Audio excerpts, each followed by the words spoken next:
Bright and early, top of the morning, on your morning, elevate your life. Hold on. Let's get this shit. Let's get this shit. Let's get this shit. Let's top of the morning, top of the morning, top of the morning. It's actually not morning right now, the time I'm recording this, but the fact remains, on your morning, elevate your life. So anyway, previous video we looked at what cryptocurrencies are. Just a brief introduction. I'll include the link somewhere up top for you to take a look at if you haven't seen the video. There's also links in the description for you to expand your knowledge. So next up, you're going to look at where to actually get information to aid you in your crypto journey, right? So our favorite website or a popular website that exists is CoinMarketCap, and then there's also CoinGecko as well, right? But the most popular one is CoinMarketCap. So it's got news over here, news about different cryptocurrencies, etc., and it's always nice and up to date as well. It gives you a nice list of you can actually rank the cryptocurrencies over here, so yeah, that's basically where you'll just get your information. So it'll look at the recently added ones, the ones that are trending. Anyway, Ethereum is trending now because we're going to be having the merge onto the mainnet for Ethereum 2.0, right? They're moving from proof of work to proof of stake, but we'll get into it. So you need to, basically you can come over here, look at, what, I want my crypto portfolio. Crypto portfolio basically is, I'd say how your crypto profile, what profile looks, what profile, crypto, profile looks, right? So your profile can consist of Bitcoin, whatever cryptocurrencies you say you would like to own. That's your crypto portfolio, right? So you can say, okay, I want to invest in the top 5 cryptocurrencies, and yeah, basically you purchase them. So in order to aid you in buying, you need to, number one, I'd say, do a bit of research about what Bitcoin is about. The information is all of it literally over here.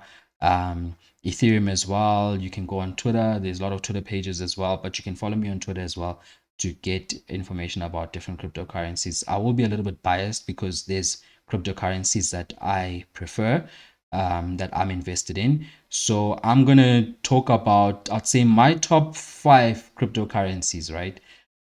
Please do note that this is by no means financial advice. Do your own research, educate yourself, and make your own decisions, right? So first one I'm going to look at is Bitcoin. So Bitcoin obviously is the most popular one.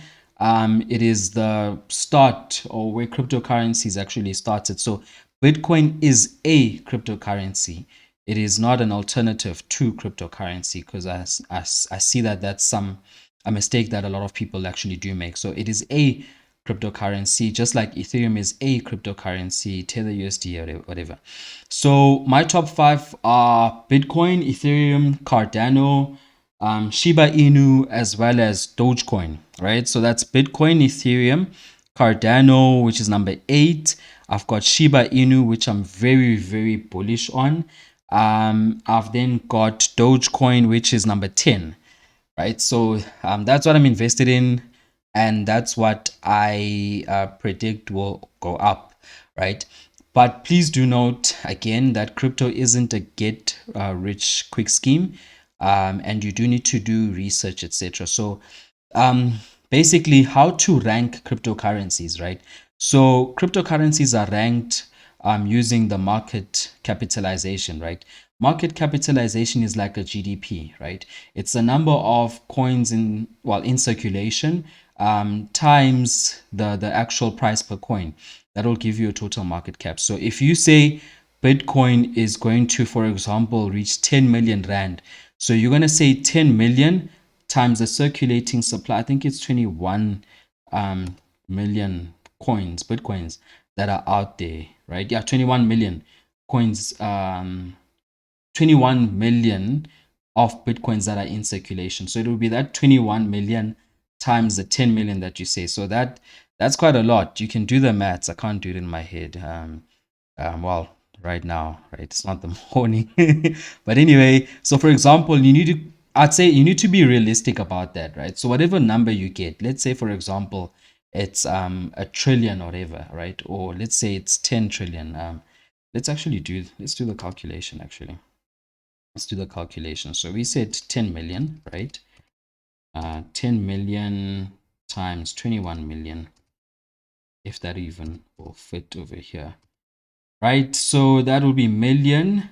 That will be, so that's million, billion, trillion. So if you say Bitcoin's going to reach 10 million rand, right? Then you're basically saying that it will have a market capitalization of 210 trillion, right? And I mean, if you compare that to a country's GDP, so you can see, for example, South Africa's GDP was around about 300 billion US dollars, and then the GDP for USA was around about 21 trillion US dollars. So let's take a look at how much South Africa's GDP is in actual rands, right? So I'm gonna use 301, right? Billion, right? We're gonna times that by 17 point, wait, excuse me, let's say 17.4 at the time of this recording. So that's basically 5 trillion, right? That's our GDP. That's our GDP in South Africa. So I mean, does it really make quite a lot of sense for a cryptocurrency to be over a country like South Africa's GDP? Yes, South Africa is quite bad. Things are not looking good right now, but you have to be realistic in the way in which you want to, or in your prediction or assumption of a cryptocurrency, right? So that's a very big thing to look at. Another thing that you can basically look at is the news around it, right? So there's a lot of things that can make a cryptocurrency go up and down, right? So I mentioned earlier that Ethereum will be moving to proof of stake, away from proof of work. So meaning that Ethereum mining will literally stop. This has been actually in the pipelines for quite a while, but Ethereum is saying on the 13th of September. So you can just check this out. So this is on from Bobby ONG on Twitter, says that the Ethereum merge is scheduled to take place on the 13th of September. Christmas season is here again. ETH holders will soon be airdropped with ETH proof of work tokens. What should you do to best position yourself? Here are some 7 steps to consider to take full advantage of the merge, right? So over here, if you go to Ethereum's website as well, basically there's just more information about if you actually own Ethereum right now, how to, what do you need to do to move over to proof of stake, right? So the reason that they do this is for more scalability, right? More scalability, they can process more transactions because you don't need super fast computers to actually like do the mining for you. So I actually did a study with what proof of stake and what proof of work is and how it actually works and the future of mining, etc. So if you're interested, just pop me a comment in the section and I'll share a link with you to the actual study, right? So but this is something that will, I'd say, enable Ethereum to be more popular, right? So if you want something to be more popular, it needs to be convenient, etc. So right, so Ethereum needs to support thousands of transactions per second to make applications faster and cheaper to use, right? I mean, you don't want to struggle with processing transactions. So by moving to proof of stake, Ethereum will now be able to process transactions faster, so more people can use it. And if it's well, if the demand is higher, obviously, then the price will obviously go up, right? Ethereum also needs to be more secure. As the adoption of Ethereum grows, the protocol needs to become more secure against all forms of attack, and then more sustainable. Ethereum needs to be better for the environment. Technology today requires too much computing power and energy, right? So, for example, I think last year everyone, a lot of people actually are aware that Tesla stopped accepting Bitcoin. That's because Bitcoin actually uses proof of work to process transactions. So with proof of work, you've got mining. And how we actually mine, we use basically fast computers, right? So basically, it is really fast computers that basically use graphics card, and they consume a lot of power. And most power in the world is made using coal. So while Tesla's trying to go green, by supporting or allowing transactions to happen in Bitcoin, they are actually sort of being counterproductive, right? To that, because I mean, yeah, it sort of doesn't, it just evens out, and you basically are left at the same place. So that's why they stopped accepting Bitcoin. That's why the price of Bitcoin like dropped drastically, because of such that. Yeah, well, so Bitcoin actually cannot, I'd say, I mean, it is quite a big cryptocurrency, but it, I think it's limited by that fact that it is proof of work, right? That is why Ethereum is moving to proof of stake. Basically, it works a little bit different, but you can just let me know if you want the study, and I can actually just share it with you. Excuse me. I can just share it with you, right? So those are certain factors that can make a cryptocurrency go up or down. So 13th of September, Ethereum 2.0 is going to be coming out, hopefully, because they can be issues, etc., that result in it not being released around then, right? Another one of my favorite one is Shiba Inu. I am literally so big on this one. Let's take a look at just the chart for it. I got into Shiba Inu last year, earlier than this actually. I was just basically just getting started into the crypto market, and these are one of the first cryptocurrencies that I decided to take a look into, right? So yeah, so basically, if I just go to all time, right now it sits at 0.300207, right? So last year, I think around November, October, it basically almost reached a cent. That was, yeah, round about almost a cent, a tenth of a cent actually at that time, on the 27th of October. So yeah, generally actually we see bull runs around that time as well, because if you look in previous years, well, if you look at Bitcoin, because Shiba Inu only started I think like 2020, right? But if you look at other cryptocurrencies, generally later in the year, there's mostly like bull runs, etc. But anyway, so Shiba Inu as well has NFTs. So there's a lot of things that basically can happen around a cryptocurrency that can influence the price to go up or down, right? So you can basically come on websites like CoinMarketCap. You can look at their Twitter communities, Reddit communities, Medium. You can view their white papers. You can view their website. Look at what audits have been done on the particular currency, etc. Right. So this is all to aid you into making a decision about which cryptocurrencies that you want to find yourself um, investing in, right? Another favorite one of mine is Luna, actually. So there's Dogecoin as well, but there's Luna Classic.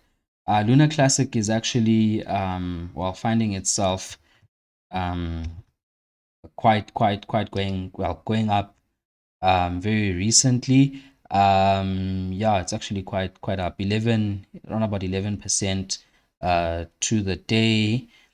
So basically, the reason for this is that we have crypto burns, right? Crypto burns basically whereby you're reducing the number of circulating supply, the tokens in circulating supply, in order to increase your demand. Remember, demand and supply, right? So you decrease the supply, that increases demand, and then the price obviously then will go up, right? So yeah, basically got into this one when it was very low, like I think around about somewhere there.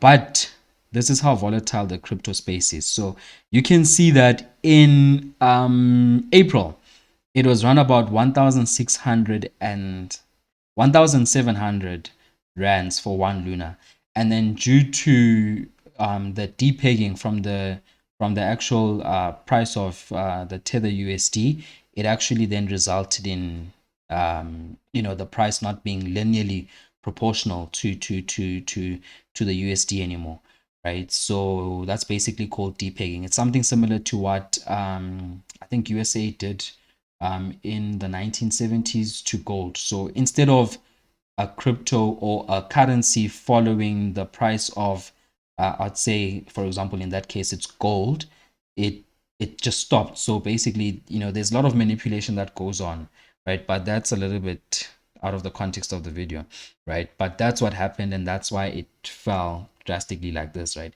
But it's on its way up. So those that got in early probably are well within profits right now. And yeah, so basically again over here you can view the community, you can view their websites, you can chat to other people, you can view their source code, white paper, their Twitter handles, etc. are all there. So this is basically a guide to say, no, the information that you need is out there. You just need to find yourself what you find your sources of information, right? A source that I use is coin market cap, right? It is what is this, coin gecko as well, and they basically do the same thing. So that's how I am able to get information, see what's out there, read up on different current cryptocurrencies that I actually want to invest in, and yeah, then I execute. Then I think the second part of getting started would be to know where to buy cryptocurrencies, right? So you buy cryptocurrencies on an exchange, right? So let's look at top exchanges. This information, like I said, I'm getting it from CoinGecko. I'll also include the link in the description. So there's Binance, okay, there's Coinbase, there's KuCoin. I'll just maybe mention the ones that I use. There's Bybit as well, which is a centralized exchange. There's crypto.com. There's Atomic Wallet. I'm a very big fan of Atomic Wallet as well. So you need to obviously then look to say, okay, if I choose these cryptocurrencies, right? Let's say, for example, the top 5. Are these cryptocurrencies available on this particular exchange, right? But you'll find that the most popular ones, and the ones that I basically mentioned that are my favorite, is Bitcoin, Ethereum, Cardano, Shiba Inu, and then Dogecoin as well. Generally, the top, I'd say 50 are available on the most popular exchanges. So that's something that you obviously then need to do your research into before actually signing up on an exchange. So with exchanges, they are decentralized exchanges and they are centralized exchanges. I'll get into that maybe in the next video to tell you the differences between both. But generally, the difference is that one, you need to verify yourself on the transaction. It's one that's also linked to your, you can link it to your bank account and actually then get money in and out. And then decentralized ones work a little bit differently, but I can also just get into that in the next upcoming videos. So yeah, that basically sums up everything that we have for today for this particular video. So please do let me know if you find what I'm saying useful. Please do just give a shout in the comment section if there's anything that you are not clear about that you would like to know. Yeah, always available just to share my knowledge and etc.